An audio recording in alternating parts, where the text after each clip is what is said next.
All right, and welcome back from break. Here we go. I guess it's break this time, but it could be not break another time. But we're just going to go with it and say that it's welcome back from break. Happy post-spring break life. This is the sprint to the finish line. Who's excited? I know I'm not excited for the year to end, but here, we should probably do some math, okay? Today we're going to talk about end behavior asymptotes. Okay, our learning targets for today are identify the end behavior asymptotes, write an equation line of horizontal and slant asymptotes. There are two different types of end behavior asymptotes. There are horizontal and slant, which I just talked about. Both are found by dividing the numerator of the function by the numerator or the denominator. Okay, and we're going to talk more specifically about that in a second here. Okay, end behavior asymptotes, like I said, two different types. All right, end behavior, what are we doing? We're looking at the function as x goes to infinity. We're looking at what happens here, or we're looking at the function as x goes to negative infinity and looking there. Remember, with end behavior asymptotes, all right, the first one we're going to talk about is a slant, or excuse me, a horizontal asymptote. Horizontal asymptotes look like this. Okay, we've seen horizontal asymptotes already before. Our function could do something like that, or another half is that it could go like this. Okay, remember that with horizontal asymptotes, our line is going to run as closely possible to that line, all right, and hopefully not cross it. Now, this horizontal asymptote, let's say this has the equation of y equals 3. Remember, all horizontal lines are written as y equals a number. When talking about horizontal asymptotes, I mentioned before that it can cross. Our function can cross a horizontal asymptote initially, but as I go off to infinity, as the numbers get big, it's not going to cross, and most likely will not cross. Okay, so it can cross here when we're looking at it, but it most of the time will not cross that line. This would be like, let's say y equals -5. All right, the one that we're used to seeing, the horizontal asymptote we're used to seeing a lot, is the y equals 0. When we think about our reciprocal function. All right, remember our function will run as close to possible with ideally not crossing that line. Okay, there are also slant asymptotes, and slant asymptotes are just how they sound. Like if I were to have a function that looks like this, okay, I would have this slant asymptote like that.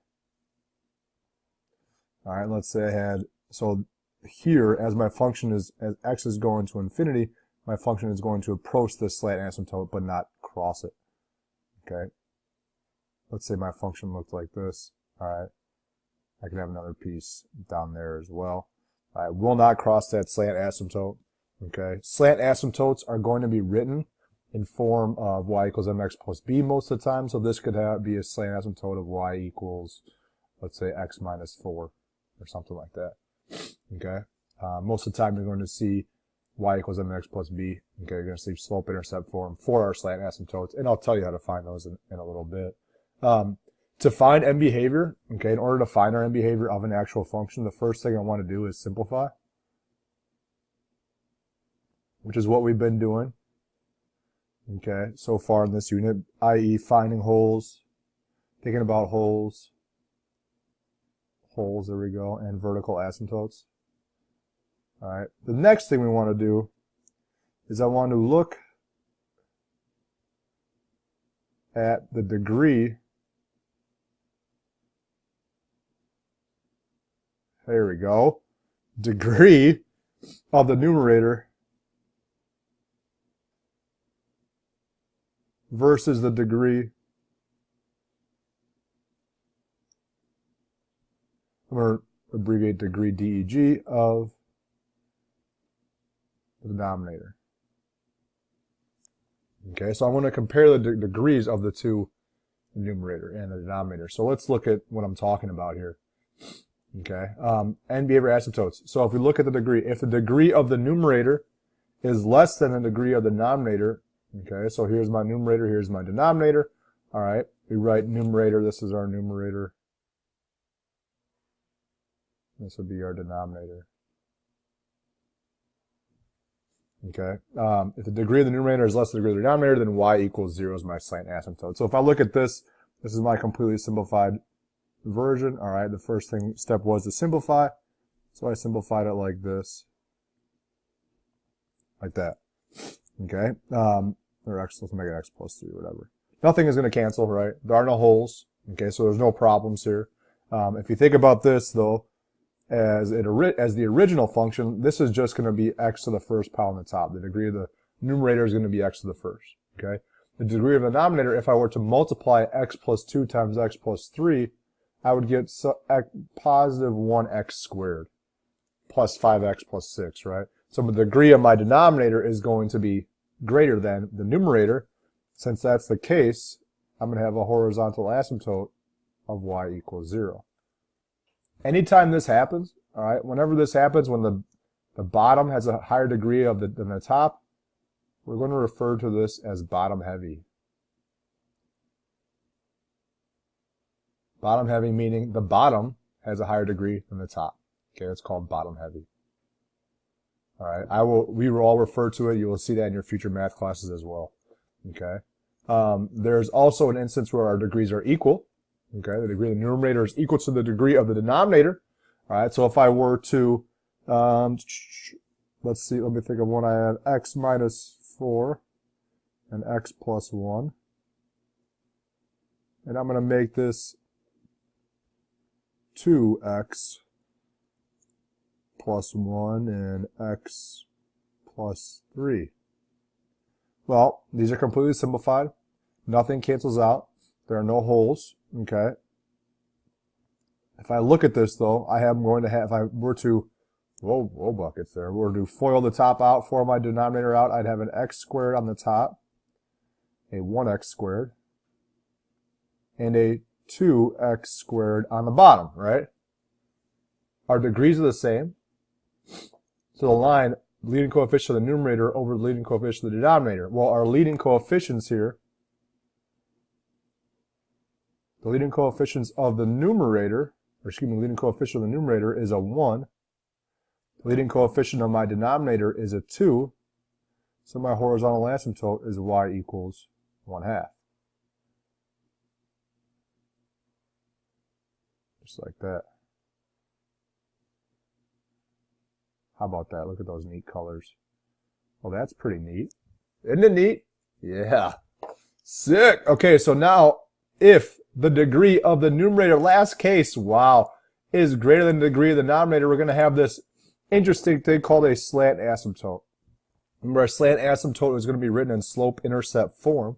So what does that look like? Let's say we had x minus 4 and x plus 1 on top, all over x plus 3. No holes, okay? If I were to FOIL this out, right, why does that keep happening? I have x squared minus 3x minus 4 over x plus 3. Well, this is going to be referred to, the top is greater than the bottom, so this will be referred to as top heavy. Okay. Is the top heavy? Well, that tells me when this happens, if I have a top heavy, I'm going to have to use division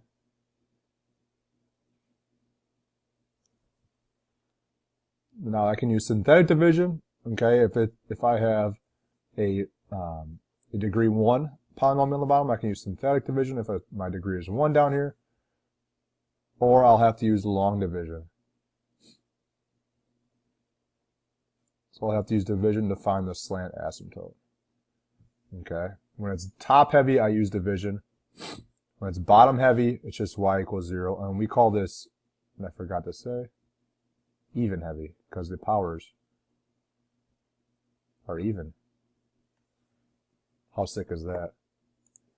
Alright, so let's try a couple here. Okay, here, if I were to simplify this, again, simplify is the first step. This is going to be x plus 3, x minus 2, all over x times x squared plus 2. This is a bottom heavy. Okay, the degree of the top is less than the degree of the bottom.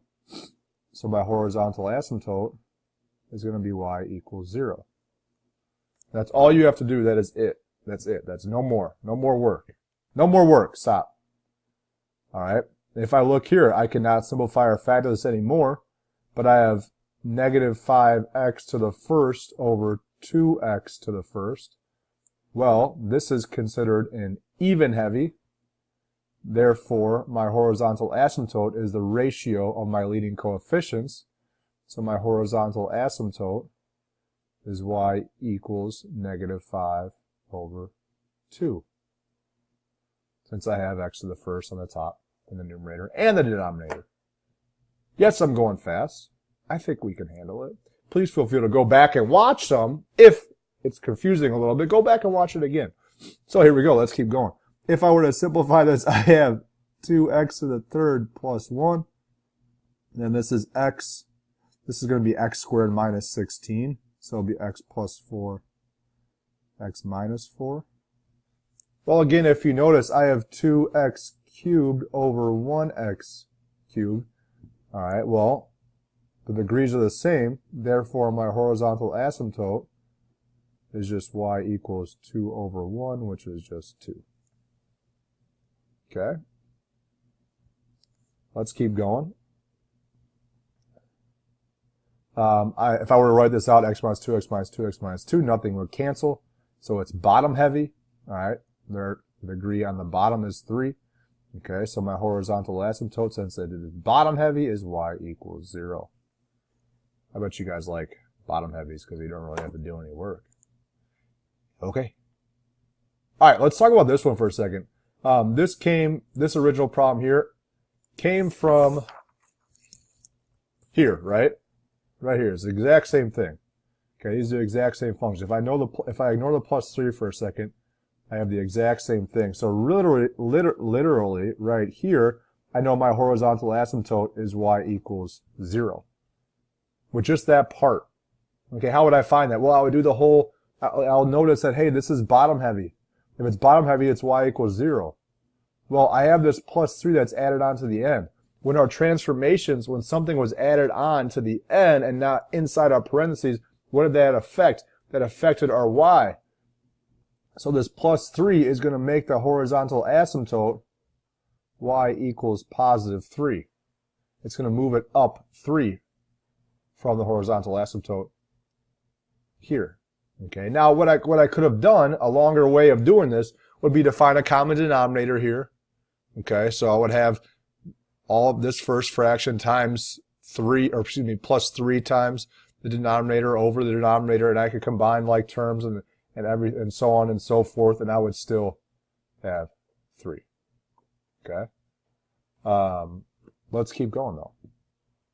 Here you'll notice our denominator, this is a top heavy, which tells me I'm going to have a slant.